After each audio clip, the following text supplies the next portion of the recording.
मित्रांनो, तर चाललो कोकणात शिमग्याला. बाईक काढली, पेट्रोल टाकला, पेट्रोल फुल करून घेतला.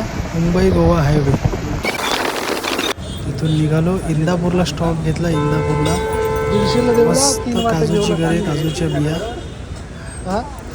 इंदापूर बस डेपोच्या बाहेर 2 वाटे बघितले. 200 रुपये वाटे, जास्तच महाग बोलत होते. रेट कमी केले, 150 रुपये. 150 रुपयांनी 4 वाटे घेऊन 5 वाटे घेतले. 5 वाटे घेऊन निघालो गावी. माणगाव फाट्यावर स्वराज्याची राजधानी किल्ला रायगड प्रवेशद्वारातून नतमस्तक होऊन प्रवेश केला. घरी गेलो. घरी सुरुवात सोंग काढायची. 2 पोरं तयारच ठेवली होती. एक लाडका भाचा, त्याला घेतला. घरातले साहित्य वगैरे घेतले. कोळसा घेतला, रंगवून टाकला.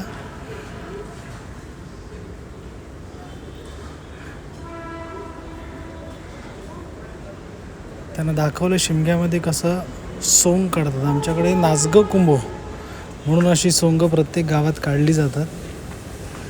दोघांना घेऊन पूर्ण गावात सोबत फेरी फाटक्या करण्यासाठी निघालो. मस्त नाचत होते. त्यांनी पण खूप धमाल केली.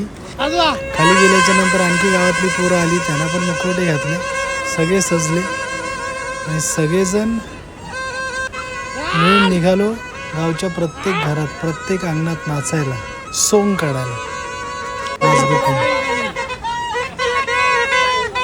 वाजवणारे पेपेरीवाले काय ऐकत नव्हते, नाचणारे पण ऐकत नव्हते.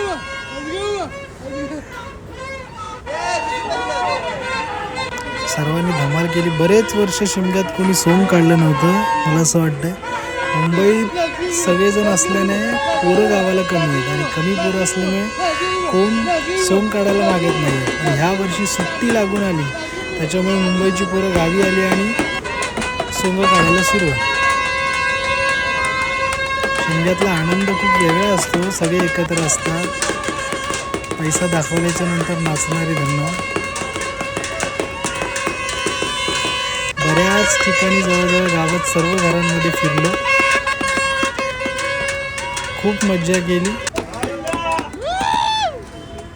आमचा सिम्बा आम्हाला ओळखत नव्हता, कोण आहे नक्की. शेवटी पोरं थकली, मग आम्हालाच मुखवटे घालून फिरायला लागलं. मग सगळं संपल्याच्या नंतर किती कलेक्शन झालं याचं काउंटिंग सुरू होतं आणि शेवटी कलेक्शन झालं 2,500 रुपये. अशी कोकणातली सोंग. कोकणामध्ये जी मजा, हीच धमाल कोकणातच असते. सगळे मिळून पैशाची मस्त पार्टी केली आणि धमाल केली.